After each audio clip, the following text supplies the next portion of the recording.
Welcome to Buy, Hold, Sell. My name's Matthew Kidman, and today I'm joined by Dom Williams from Platypus Asset Management and Roger Montgomery from the Montgomery Funds. Welcome, gentlemen.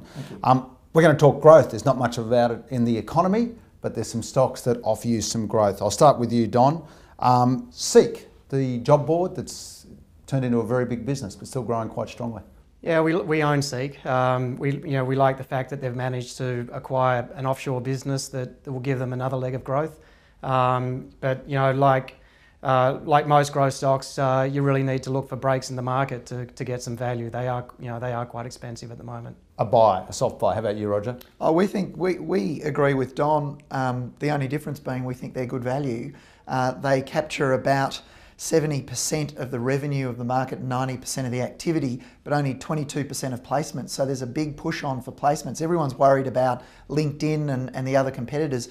They're only looking about 5%. Where the inefficiency lies is in all the networking that people get jobs through. And I think SEK are going to work very, very hard to actually capture some of that network effect.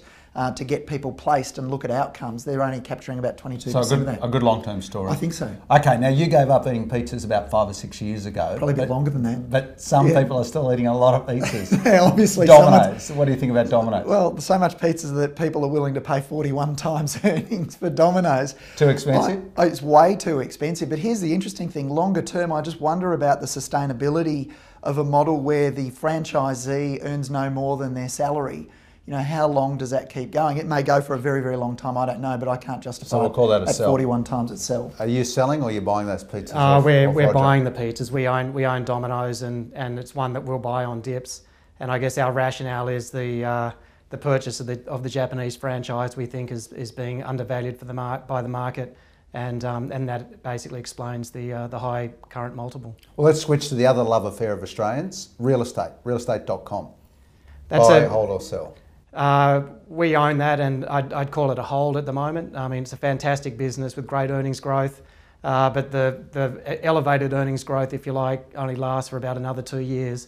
So it's hard to see a lot of capital return out of REA, given that the growth will flatten off in about 18, 24 months. Sounds like a hold. A hold, yes. Are you buying, holding, or selling? No, we're a hold at best and probably a sell in anticipation of the fact that there's probably some sympathy in its share price to the current boom in property in Australia. And if that does come off, you'll probably see a decline in sympathy with that.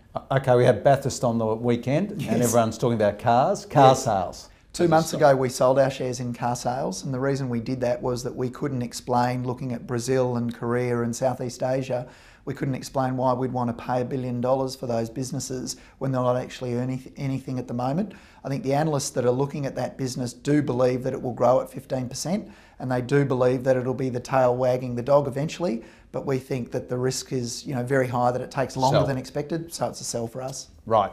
Don, do you agree? It's had a decent correction, again a circa 20% correction, so we think CARSALES is a buy at current values. We think they're going to maintain their lock on that market, and they have some pricing power, so we like that business. So still looking for growth in a pretty benign economy. Don, have you got a stock that is growing that will help us out?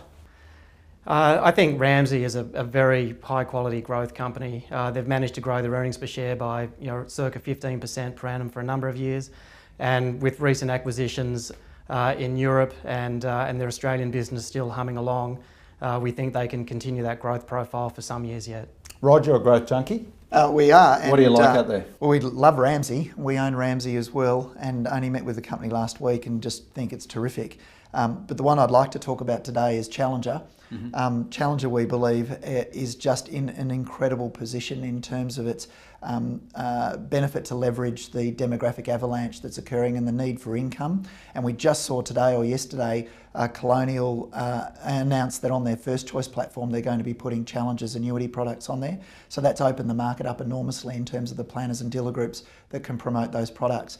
We think it's worth about $10. It's trading at $6 or $7, so we think there's good value there and a good growth story. So growth and age tend to work well together at the moment. Thank you.